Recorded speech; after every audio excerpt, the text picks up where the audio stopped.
role of footwork in longboarding has to be the most important aspect of good longboarding to me. It ties everything together. So obviously there's the tail and there's the nose, but footwork stitches that together, and footwork also is that middle part of the board that doesn't get talked about very much, which I think is such an underrated and beautiful part of longboard surfing. And if you're moving through that section in a disjointed way, then that's going to affect the way that you ride the nose and the tail. So footwork, I just think, is integral to smooth, connected, flowing surfing.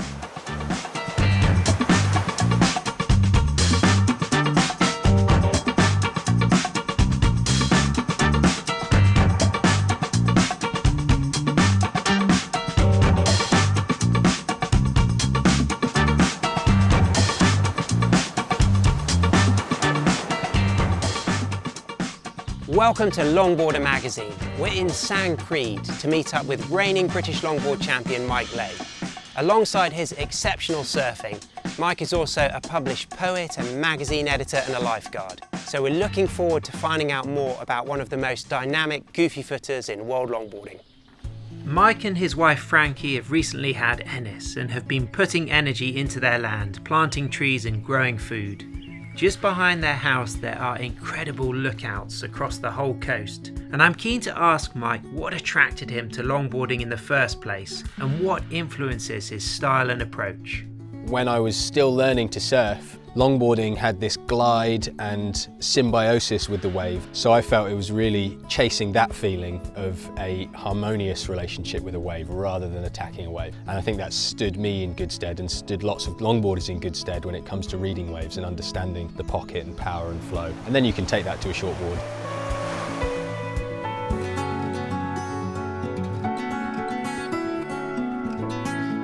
I like an all-round involved approach, so I like doing turns as much as I like doing nose rides. So I suppose my style is trying to be an all-round approach to riding longboards on a single fin. Mike's rail surfing is precise and powerful.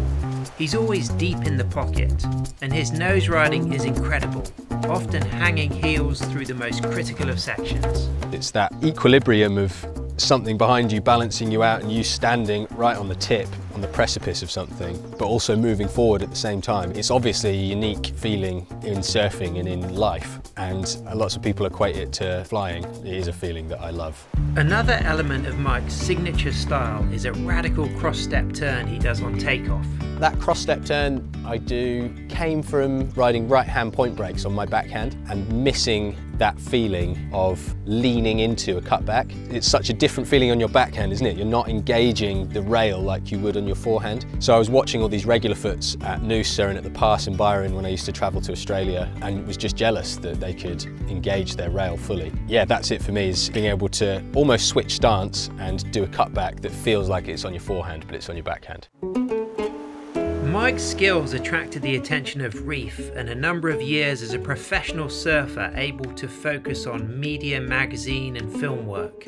I'm curious to ask what else Mike thinks gave him the edge to get this incredible opportunity. I just finished university and had this thirst to write and to travel at the time, and was lifeguarding full time and surfing as much as I could. So I suppose all of those things were inherently in the formula, and perhaps that added dimension of being able to write a story from a surf trip was attractive to a sponsor, because it allowed me to deliver that and being in the right place at the right time. But yeah, just massive thanks to Reef for supporting me for so long. It's been unbelievable really, and a real honour to do something that I love so much. Throughout the professional surfing, Mike has kept an ongoing seasonal role as a lifeguard.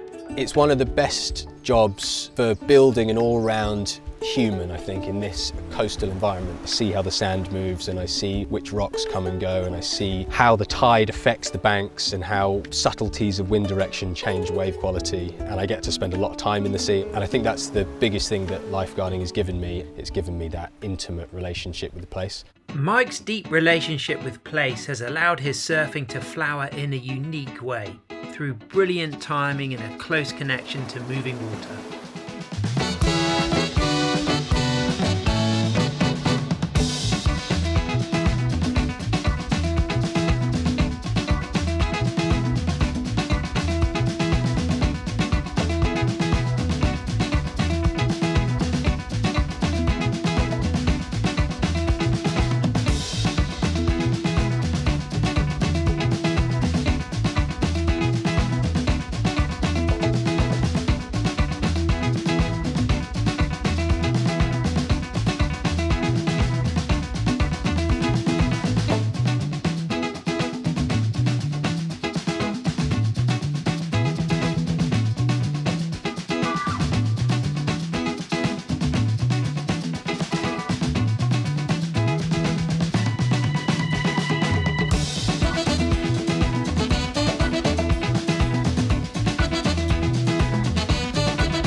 While Mike has been developing his career as a surfer and a writer, his wife Frankie has become a very successful country musician, and now they are both starting a new chapter as a family. That brings up lots of other questions that I've been thinking about in the background for a long time, but are now in the forefront of my mind. Things about the climate change, and how the world is going to look for someone who's 10 months old today. And I think being rooted in our local space and trying to engage with community, thinking about ideas around where our food comes from, what we're putting in our bodies, how the world has been exploited up to this point. All of this new chapter is involved with those kind of questions, and I definitely don't have answers, but I feel intuitively like being part of a vibrant local community is a really important, tangible first step that I can take and that others can take in order to reconnect with the world and the world beneath our feet here and around us, and hopefully construct a world that my son is going to feel happy in 20 years' time. Mike is a published poet and often does readings locally. I'm keen to find out where this journey into writing started.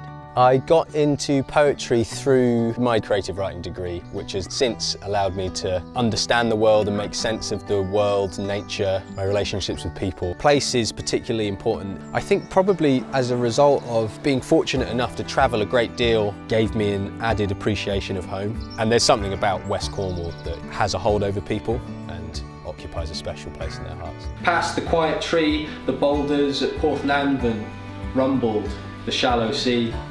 Between the Brisons and Progo, bristled wave over reef. Trilling blackbirds filled the pigeon grump, and the tree was silent. Nothing yet, said Mum. I'm interested to hear if Mike draws links between poetry and longboarding. The links come just from the mental space that surfing can take you into, and it's a time separate from phones and emails and stress and that sort of thing, so it's definitely a time for reflection. But the most frustrating thing is trying to not have too good an idea whilst you're in the sea, because ideas are fleeting things and it's obviously not the best time to record it. So yeah, that's the trick, is having good ideas but nothing too amazing, and then if you do have one of them, holding it in your head until you can get out. Summer sandbank, furrow, peak, footprints washed slick by the high tide, barbecue at Boat Cove, blown across to our private beach, diffused like early memories, a green tartan rug, standing for a bit, naked in the dripping cave, below the stitched cliff, threaded route of primrose and campion. Frankie sits on the high tide bank, wearing my hat.